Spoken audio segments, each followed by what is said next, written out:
suis très heureuse de vous retrouver pour ce nouveau temps de partage et j'espère que vous vous portez bien.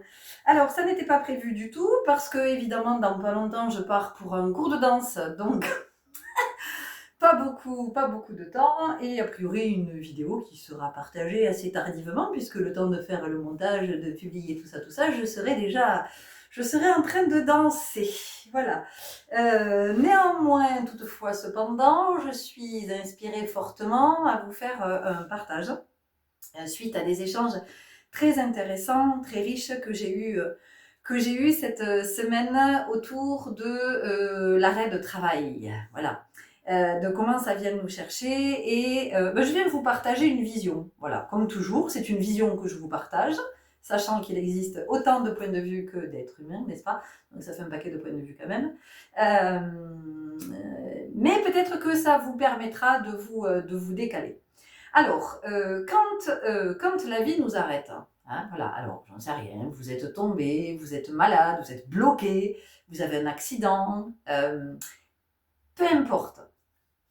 Il y a quelque chose qui fait qu'on vient vous stopper dans votre mouvement. Donc, la première réaction, ça va être la colère. Et oui, je suis en colère. Et ce que j'ai trouvé très intéressant, que j'ai entendu dans les échanges, ça a été, j'ai eu l'impression que j'étais punie. Je me suis demandé ce que j'avais fait de mal pour que ça m'arrive, pour que je sois arrêtée. Voyez, on peut le vivre comme une punition. Et de mon point de vue, le fait d'être arrêté comme ça est une bénédiction. Pourquoi c'est une bénédiction? Parce que ça nous amène à nous poser, ça nous amène à regarder que dans notre vie, quelque chose n'est pas équilibré et que le rythme dans lequel nous sommes ou la voie que nous avons empruntée, peu importe, il y a quelque chose ici qui n'est pas OK, qui est dissonant et qui vient créer du déséquilibre.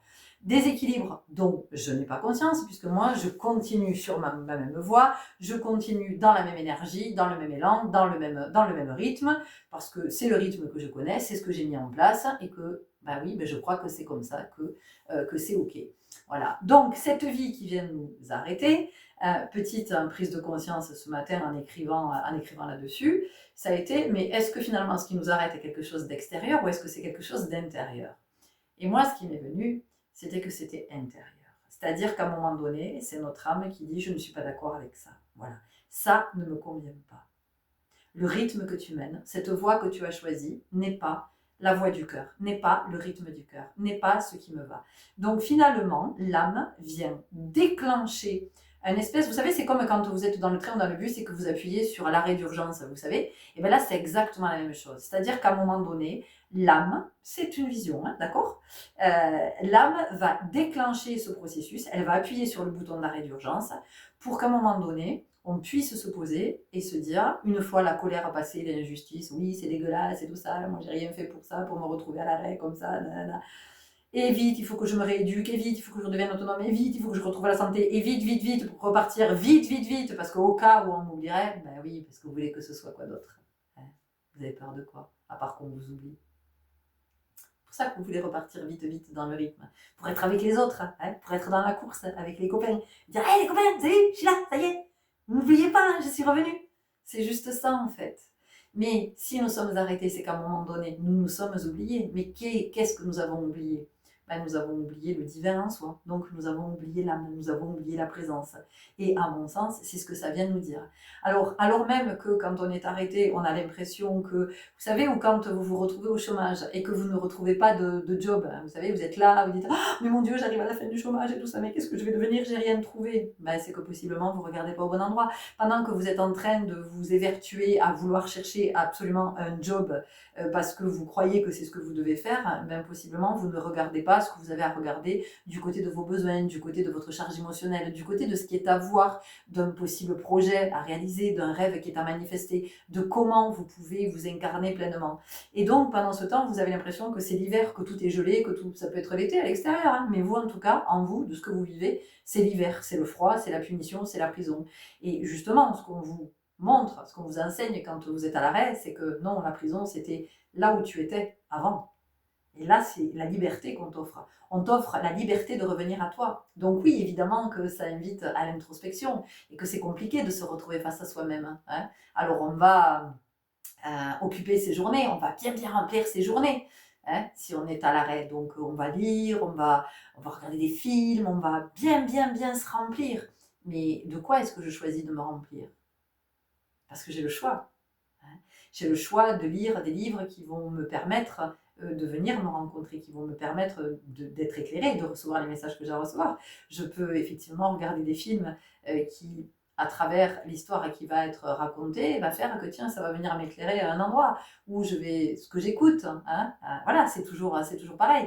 Est-ce que je me remplis ou est-ce que j'ai conscience que peut-être il y a des choses auxquelles j'ai pas encore eu accès et à travers mes lectures, les livres que je vais lire et ce que je choisis de regarder, comme film, comme série, je vais pouvoir avoir accès à des champs éclairés qui n'étaient pas éclairés jusqu'à maintenant. Voilà. Donc, quand vous êtes mis à l'arrêt, c'est pas pour retrouver tout de suite du travail, c'est pas pour vous rééduquer vite, vite, vite, c'est pas pour vous rétablir vite, vite, vite, pour repartir dans cet environnement qui vous a rendu malade ou qui a fait qu'à un moment donné, vous avez chuté ou que vous avez eu un accident. Parce que c'est cet environnement qui participe, c'est l'environnement que vous avez créé qui participe à cette mise à l'arrêt. Entendez-le bien. Et c'est pas la faute à pas de chance. J'en sais rien moi. Si par exemple vous en avez marre de votre job, d'accord, vous en avez marre et tous les matins vous allez au boulot à reculons. Ok, donc vous êtes en chemin, on vous percute, on vous pulvérise la bagnole, vous êtes blessé, tout ça machin. Bon, même si c'est pas grave, en tout cas vous devez rester à l'arrêt pendant quelques temps. Mais qu'est-ce que ça vient vous dire? Vous allez dire oui, mais j'ai pas de chance, on m'est rentré dedans, je suis pas responsable de l'accident. Mais qu'est-ce que ça vient vous dire? Ça vient vous dire que alors même que tous les jours vous avez les boules d'aller au travail, bien à un moment donné, il y a quelque chose qui vous arrête pour vous dire arrête-toi, pose-toi, pose-toi. Donc effectivement, vous n'êtes pas responsable en ce sens que c'est pas vous qui avez provoqué l'accident, on vous rentre dedans. Mais en vous rentrant dedans, c'est aussi une façon de rentrer dans votre ego et de vous dire bah alors maintenant tu vas arrêter avec tes peurs, avec tes croyances, avec tes trucs et tes machins, que t'es pas assez pour trouver un autre job ou que si t'arrêtes là, ben, tu vas plus rien retrouver et du coup tu vas te retrouver sans argent et tu vas être SDF, au moins ça. Vous voyez, donc c'est ce temps d'introspection qui vient de dire ok, pose-toi, ça va pas en fait. Tu continues à aller travailler tous les jours à cet endroit alors même que tu n'as plus envie d'y aller. Donc nous, en fait, on t'arrête et oh la chance, tu vas avoir un arrêt de travail payé. Donc, tu es payé pour réfléchir à ce que tu as envie de faire, à ce que tu as envie de manifester, à ce que tu as envie de devenir. C'est en ça que c'est une bénédiction. C'est pas une punition. C'est pas de la malchance. C'est pas une injustice. C'est juste que votre âme vous dit ce que tu me fais vivre n'est pas en accord avec ma vibration. Je ne suis pas d'accord avec ça. Tu es en train de me maltraiter et je ne veux pas que tu me maltraites. Donc, je déclenche l'arrêt d'urgence. Voilà. Et donc, cet arrêt d'urgence, eh ben, il m'amène à voir émotionnellement où j'en suis. Il m'amène à voir ma colère, il m'amène à voir mes frustrations, il m'amène à voir peut-être ma tristesse, il m'amène à voir que peut-être je me suis fourvoyée, peut-être que j'étais dans des comportements qui n'étaient pas... Je ne me respectais pas dans ces comportements, et puis c'était des comportements qui n'étaient pas authentiques, puisque j'étais en quête de reconnaissance. Hein, voilà, je voulais être reconnue, je voulais être aimée, je voulais être appréciée, je voulais être à la hauteur. De quoi on n'en sait rien, mais je voulais être à la hauteur. Voilà. Je voulais possiblement pas décevoir les autres, je voulais peut-être que les autres, que quelqu'un soit fier de moi, que, vous voyez. Et la mise à l'arrêt, c'est tout ça que ça dit. Ça dit, t'es peut-être pas dans le bon job, t'es peut-être pas dans le bon rythme, t'es peut-être pas dans la bonne relation, t'es peut-être pas dans la bonne ville, t'es peut-être pas au bon endroit. C'est tout ça que ça vient nous dire. Mais encore faut-il avoir envie d'aller regarder à cet endroit. Parce que ne vous imaginez pas que si vous repartez dans le même environnement qui vous a arrêté, vous allez prospérer à cet endroit. Évidemment que non. Évidemment que non. Il y aura une douche froide. Voilà, il y aura une douche très froide. Alors possiblement, c'est quelque chose qui viendra vous chercher rapidement, subitement, qui sera foudroyant. Je ne dis pas que vous allez mourir, hein, mais voilà. Ou alors, ça va prendre des années, mais par contre, quand ça, la maladie va se déclarer, là, vous n'aurez plus d'autre choix que d'être arrêté. Et d'être arrêté longtemps. Vous aurez tout bien le temps de réfléchir. Voyez. Donc, entendez bien que tout ce que je suis en train de dire, c'est pas pour vous faire flipper, c'est pas une menace, c'est juste pour vous dire qu'il y a ce processus naturel de l'équilibre qui cherche toujours à être. Voilà. Cette notion de l'équilibre. L'équilibre, c'est naturel. Donc, à un moment donné, c'est de comprendre que si... ce qui est intéressant de comprendre, je crois, c'est que partout où nous voyons de la dualité, de la dissociation, en fait, c'est le juste équilibre. C'est-à-dire que quand on a deux polarités, yin-yang, c'est pas dissocié, c'est pas pour être en conflit, c'est le juste équilibre, polarité yin-yang. Quand il y a le haut, il y a le bas, bon, ben, c'est pour l'équilibre. Le haut et le bas, la droite, la gauche, c'est pour l'équilibre. Vous voyez, c'est pas ou la droite ou la gauche. C'est toujours, il y a toujours cette notion de l'équilibre. Hein. On obtient toujours l'équilibre, le juste milieu. Vous mettez de l'eau chaude, vous mettez de l'eau froide, ben vous avez de l'eau tempérée, vous avez de l'eau tiède. Vous voyez, vous vous brûlez pas et vous vous gelez pas. Vous voyez, et le chauffage, c'est pareil, c'est pour tout pareil, d'accord? Donc c'est vraiment important d'entendre ça. Que, en fait, quand nous sommes arrêtés, c'est pour nous ramener à l'équilibre, pour nous faire prendre conscience que notre vie n'est pas équilibrée. Voilà, c'est pour nous dire, hé, je te montre ce qui ne va pas. Mais il est clair que si tu n'es pas dans l'introspection pendant ce temps et que tu es là à te plaindre, à dire oui, moi j'en ai marre et je suis arrêtée, il me tarde de reprendre, et oui, je culpabilise parce que, mais ça c'est parce qu'en fait, je suis conditionnée par le fait que dans la vie, il faut produire, il faut être utile, il faut être indispensable. Ben oui, mais vous voulez produire pourquoi? Pour qui en fait? Pour engraisser qui? Parce que c'est pas pour vous. Entendons-nous bien. Hein, voilà. Et même quand vous êtes travailleur indépendant et que vous êtes mis à l'arrêt. Moi, j'ai vu pendant le confinement, j'avais une activité dansée. Et pendant le confinement, c'est venu me montrer que j'étais pas alignée sur des activités dansées. Que ça résonnait pas. Que je continuais à partager certains enseignements qui n'étaient plus OK pour moi. Et le fait d'avoir vécu le confinement, ça m'a obligée à me réaligner. Ça m'a obligée à ne proposer que ce qui me faisait vraiment vibrer, que ce qui était dans l'authenticité. Et pas parce que c'était très prisé ou très demandé ou parce que c'était à la mode. Mais c'était très inconscient.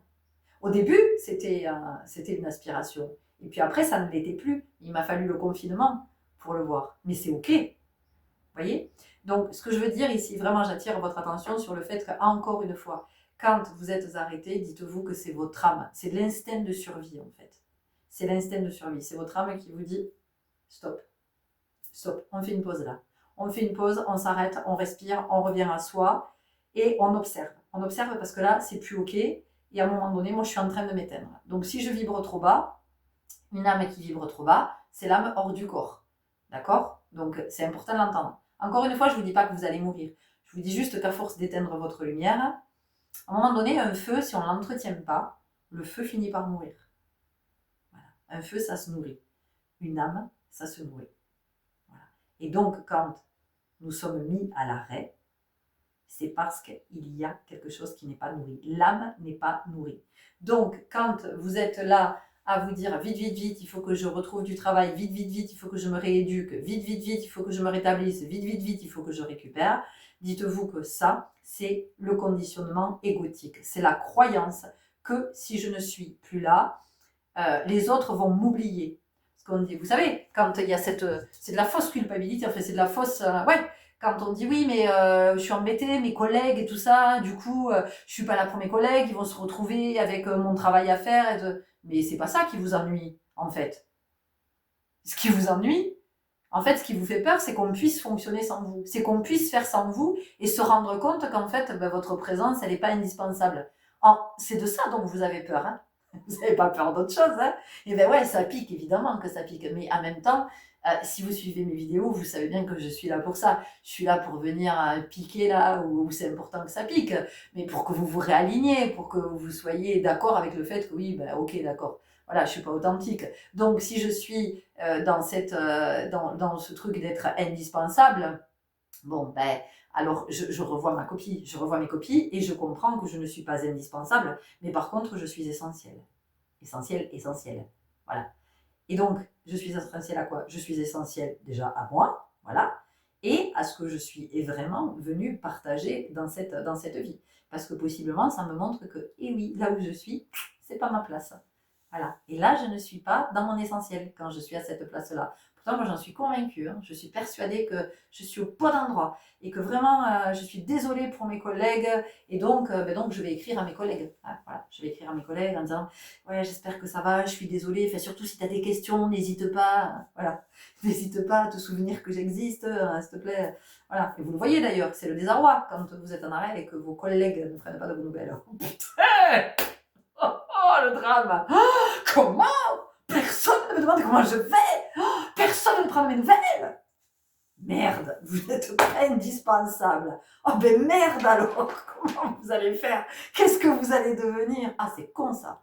Ben oui, mais parce que ça vient vous montrer quoi? Ça vient vous montrer que vous n'êtes pas aligné. Donc on vous invite, mais tout ça, c'est pour assainir encore une fois, parce que toutes les expériences que nous vivons, enfin encore une fois, ça n'est que mon modeste point de vue, mais toutes les expériences que nous vivons, elles sont là pour nous permettre de guérir, pour nous permettre d'assainir, donc pour nous permettre d'être dans plus d'authenticité et de pouvoir se dire, ben oui, on va arrêter de faire des heures sup, on va arrêter de se sentir indispensable, de dire oui, je prends mon après-midi RTT, mais s'il y a quoi que ce soit, vous pouvez m'appeler, vous pouvez m'envoyer des mails, je reste joignable.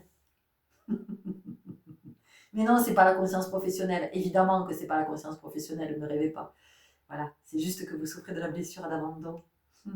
Et que vous avez peur qu'on vous oublie. C'est juste ça. Donc allez plutôt regarder du côté de la blessure d'abandon. Ça tombe bien, vous êtes en arrêt. C'est un arrêt. Vous allez pouvoir regarder, vous allez pouvoir vous soigner, vous allez pouvoir prendre soin de vous. Et puis vous allez pouvoir aussi vous interroger du côté de vos besoins. Quels sont mes besoins? Voilà, quels sont mes besoins? Peut-être que si je suis arrêtée, c'est justement parce que je ne suis pas attentive à mes besoins. Voilà, peut-être que j'en fais trop. Peut-être que je vais trop vite, que je vais trop loin. Mais quand je vais trop loin, c'est je vais trop loin de moi, enfin du soi. Donc je pars à la dérive. Et donc mon âme, elle fait hop, t'es en train de partir à la dérive. Reviens donc, reviens te connecter à moi. Viens, on va discuter. J'ai des choses à te dire, il est temps que tu entendes certaines choses. Donc ces périodes de mise à l'arrêt, quelles qu'elles soient, encore une fois, elles sont une bénédiction, elles sont la possibilité de cultiver votre abondance. Elles sont la possibilité de rééquilibrer. Voilà. Donc, profitez de ce temps qui vous est offert. Mais oui, profitez-en, vous êtes payé. L'univers pourvoit, vous inquiétez pas, tout est juste, là, tout est équilibré dans ce champ-là, dans le champ du quantique. C'est nous qui venons déséquilibrer. Donc, dites-vous que quand vous avez un arrêt de travail, voilà, c'est pour venir œuvrer à votre endroit. C'est pour venir déplacer la notion de travail sur la dynamique de l'introspection. Voilà, je vais aller regarder à cet endroit. Et oui, c'est plus simple de courir dans tous les sens comme un poulet sans tête, ça je vous l'accorde. C'est plus simple d'être dysfonctionnel, c'est plus simple de continuer dans les mêmes trucs qu'on ne supporte plus, on en a marre, on souffle tous les jours, on est énervé, Mais bon, voilà, c'est la croyance que ça doit être comme ça, de cette pénibilité. Bah oui, dans la vie il faut en chier, sinon c'est pas la vie, hein, sinon t'as pas compris. Alors ouais, moi j'aime bien en chier, j'aime bien. Voilà, donc à un moment donné, votre âme elle vous dit, mais taratata, rien du tout, t'as rien compris en fait. On n'est pas là pour en chier, hein. On n'est pas là pour en chier, on n'est pas là pour en baver. La vie, c'est pas pénible. C'est toi qui te la rends pénible et qui me la rend pénible par la même occasion parce que j'ai pas envie de vivre ça concrètement. Voilà, moi j'ai envie de vivre plus grand, plus doux, plus beau, plus sage, plus subtil, plus tout ça, tout ça. Voyez. Donc c'est dans ça que la période d'arrêt, elle n'est pas du tout gelée. C'est pas la période de l'hiver, hein. Petit visuel cadeau. C'est pas du tout la période de l'hiver, au contraire, au contraire. C'est une période plutôt florissante, vous voyez. Alors ça peut être l'énergie de l'hiver dans le sens de l'introspection, parce que l'hiver, la saison de l'hiver, elle invite à ça, elle invite à aller du côté de la lumière, donc de la lumière intérieure, d'aller faire la lumière à l'intérieur, et donc de ce retour à soi, parce que l'hiver, on est quand même plutôt à la maison, on n'est pas trop vers l'extérieur, vu, voilà, les journées sont plus courtes, les températures, la lumière est plus basse, c'est vrai qu'on est plus souvent dans nos maisons, donc il y a cette notion de revenir à soi, hein, de l'introspection, et en même temps, c'est florissant comme... ou le printemps peut-être, ou même l'été, vous voyez, avec cette... en tout cas, c'est la possibilité d'une... Et je finirai là-dessus. C'est comme ça, je peux poster ma vidéo rapido.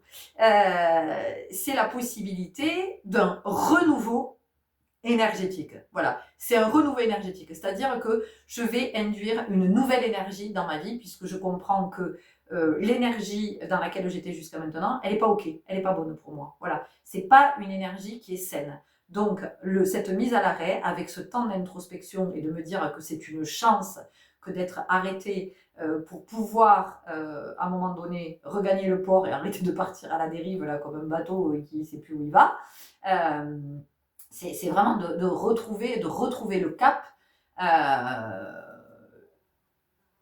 Voilà, et c'est de se dire, ok, je comprends qu'en fait, je suis en train de vivre une période d'abondance, je suis en train de vivre une période de métamorphose, de transformation énergétique, de quelque chose qui vient se rééquilibrer, qui vient se réaligner, et c'est en ça que c'est un cadeau. Alors, effectivement, encore une fois, le cadeau, eh ben, il peut paraître mal emballé, on n'en veut pas.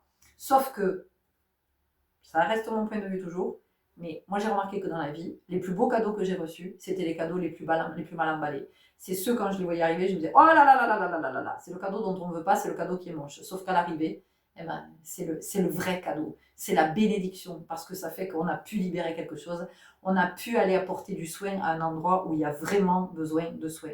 Et que quand on est à l'arrêt, c'est pour prendre soin de soi. Et je terminerai en disant tout ce qui concerne la rééducation, hein, parce que j'en ai parlé il y a déjà quelques temps. Vraiment, je crois que c'est important de faire ce parallèle avec le fait que les kinés n'ont jamais été aussi sollicités. Enfin, il y a des semaines et des semaines d'attente, on ne trouve pas de kiné, a priori, et de ce qui m'est dit. C'est très très compliqué d'avoir accès à un kiné. Et pourquoi il y a autant de rééducation, pourquoi il y a autant besoin de gens qui rééduquent leur corps? Eh bien parce que nous avons besoin de nous rééduquer.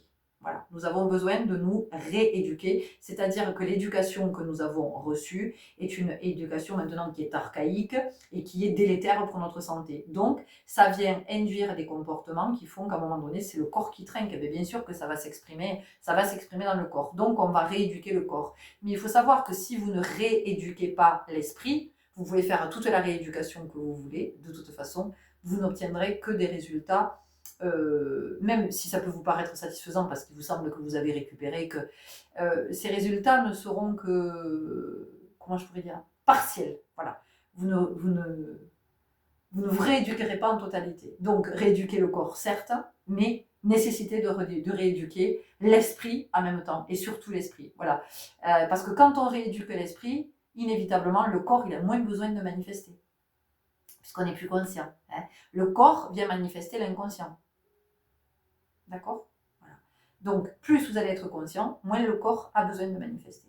Plus vous allez être conscient, quand votre corps va manifester, vous allez capter tout de suite. Vous allez savoir exactement ce que votre corps est en train de vous dire, de quoi il est en train de vous parler. Et donc, vous allez pouvoir être à l'œuvre. Ok? Voilà, c'est ce que j'avais envie de vous partager aujourd'hui. Donc, si vous êtes à l'arrêt en ce moment, vraiment profitez de cette période pour prendre soin de vous, vraiment pour vous reconnecter à votre âme, pour écouter ce qui se dit, pour observer ce qui pouvait être déséquilibré dans votre vie et accepter aussi que ça ait pu être déséquilibré, accepter que vous ayez pu vous fourvoyer, partir dans un rythme, une voie qui n'était pas le vôtre, mais vous avez cru que c'était ça, et c'est ok.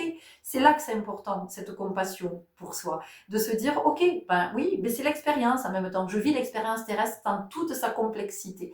Donc je suis passée par là, aujourd'hui je suis arrêtée, ça me permet de remettre de l'équilibre, gratitude. Merci à vous pour vos belles présences, merci pour tous vos partages, merci à vous qui venez jusqu'à moi en guidance. Ces moments sont d'une incroyable richesse. Merci, merci, merci. Bienvenue si vous nous rejoignez. Merci pour toutes vos interactions qui permettent à cette communauté de vivre et grandir et puis d'être visible à un moment donné sur YouTube pour d'autres qui auraient envie de nous rejoindre. Prenez grand soin de vous, surtout si vous êtes arrêtés en ce moment. À très bientôt. Salut.